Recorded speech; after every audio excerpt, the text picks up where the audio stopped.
Hi guys, അപ്പം നമുക്കിന്നൊരു രസം വെച്ചാലോ. പെട്ടെന്ന് തന്നെ ഇൻസ്റ്റൻ്റ് ആയിട്ട് വെക്കാൻ പറ്റിയ രസമാണ്. ഒരു രസത്തിൻ്റെ ഇൻസ്റ്റൻറ്റ് പൗഡറും ഞാനിവിടെ യൂസ് ചെയ്യുന്നില്ല.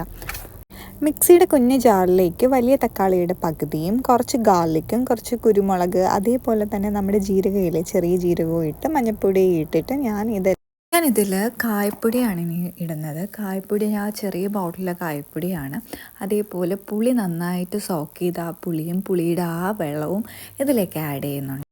നല്ലതുപോലെ അരച്ചെടുക്കാം. അരച്ച് കിട്ടിയിട്ടുണ്ട്. ഞാൻ രസം ഉണ്ടാക്കുന്ന ഒരു കുഞ്ഞു പാത്രമാണിത്. ഈ പാത്രത്തേക്ക് നമ്മൾ എണ്ണ ഒഴിക്കുക, കടുകിടുക, കറിവേപ്പില, വറ്റൽമുളക് ഇതെല്ലാം ഇട്ട ശേഷം നമുക്ക് ഈ അടിച്ചു വെച്ചിരിക്കുന്ന നമ്മുടെ ഈ ഒരു രസത്തിൻ്റെ കൂട്ടത്തിലേക്ക് ഇട്ട് കൊടുക്കാം. അപ്പോൾ കുറച്ച് വെള്ളമൂടി ആഡ് ചെയ്ത് ഉപ്പുകൂടി ആഡ് ചെയ്യുക.